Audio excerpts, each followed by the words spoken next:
Hello నమస్తే. AP CM Chandrababu Naidu చెప్తున్నారు పవన్ మాట శాసనం అని. పవన్ మాట శాసనంగా మారాలి అని. ఏంటి పవన్ మాట శాసనంగా మారాలి అంటే, పవన్ కళ్యాణ్ చెప్తున్నారు కూటమి మరో 15 ఏళ్ల పాటు బలంగా ఉండాలి. కూటమిని మీరు 15 ఏళ్ల పాటు ఆశీర్వదించాలి అని చెప్తున్నారు. ఆ మాట శాసనం కావాలి అని చంద్రబాబు నాయుడు గారు చెప్తున్నారు.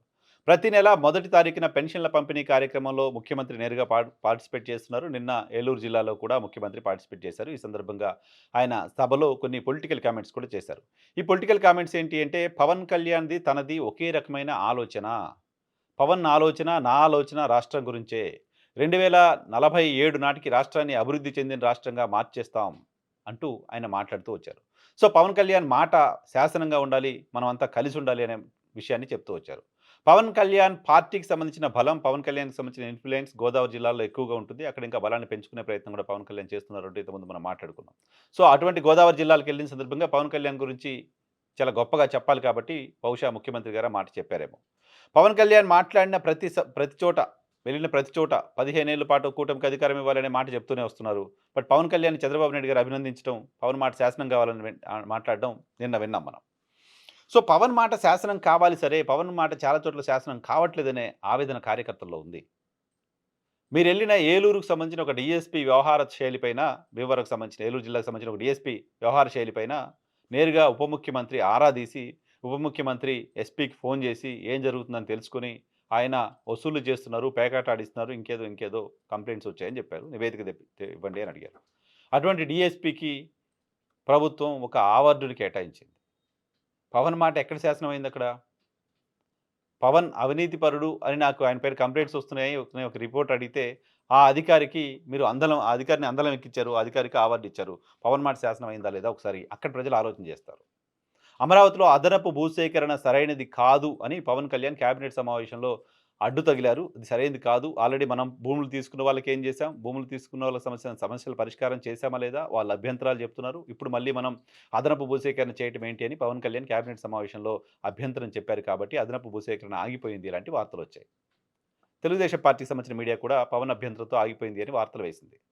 సడెన్‌గా 2 రోజుల క్రితం కేబినెట్ సమావేశంలో అదనపు భూసేకరణకు ముందుకెళ్లారు. సో, పవన్ మాట శాసనంగా ఎక్కడుండిద్ది? 2 నెలలు కూడా పవన్ మాట శాసనంగా నిలిచిపోలేదు కదా! రేషన్ బియ్యం అక్రమంగా రవాణా జరుగుతోంది. సీజ్ ద షిప్ అన్నారాయన. రేషన్ బియ్యం అక్రమ రవాణా ఆంధ్రప్రదేశ్ రాష్ట్రంలో ఆగిపోయిందా? ఆంధ్రప్రదేశ్ రాష్ట్రంలో రేషన్ బియ్యం అక్రమ రవాణా ఈ రోజుకి జరగట్లేదా? పవన్ మాట శాసనంగానే ఉందా? ఆంధ్రప్రదేశ్‌లో చిన్నపిల్లలపైన, మహిళలపైన అత్యాచారాలు, దాడులు పెరిగిపోతున్నాయి.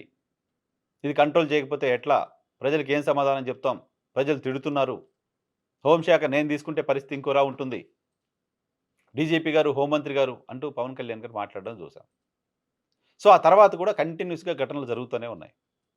మహిళలపైన దాడులు, అత్యాచారాలకు పాల్పడ్డ వాళ్ళకి అదే చివరి రోజు అంటూ ముఖ్యమంత్రి చెప్పారు.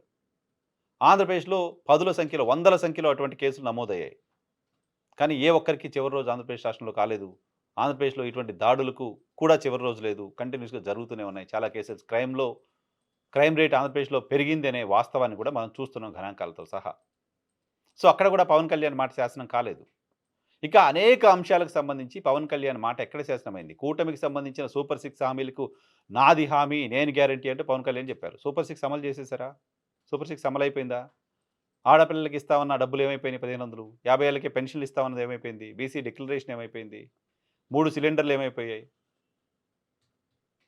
అన్నదాత సుఖీభవ సంగతేంటి? కౌలు రైతులను ఎందుకు ఆ విషయంలో పట్టించుకోవట్లేదు? ఇంకా చాలా అంశాలు పవన్ కళ్యాణ్ నేను భరోసాగా ఉంటా, నేను గ్యారంటీగా ఉంటానని చెప్పినవి శాసనంగా మిగిలిపోలేదు.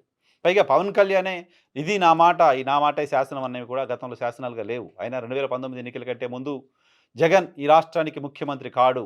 ఇది నా మాట, ఇది శాసనం అన్నారు. ఆయన ఆ మాట మాట్లాడిన తర్వాత 6 నెలలకు జగన్మోహన్ రెడ్డి ముఖ్యమంత్రి అయ్యారు. కాబట్టి రాజకీయాల్లో ఉన్నాం మనం. రాచరికంలో లేం మనం. శాసనాలు చేసేది రాచరికంలో, ప్రజాస్వామ్యంలో కాదు. ప్రజాస్వామ్యంలో ప్రజలకు మెరుగైన పరిపాలన అందించి వాళ్ళ యాక్సెప్టెన్సీతో అధికారంలోకి రావాలి. దానికి సంబంధించి ప్రయత్నాలు చేయండి. ఇచ్చిన హామీలు నిలబెట్టుకోండి. 5 ఏళ్ళకి అధికారం ఇచ్చారు. ఈ 5 ఏళ్లలో ఏం చేస్తామని చెప్పారు. ఈ 5 ఏళ్లలో అది చేయండి.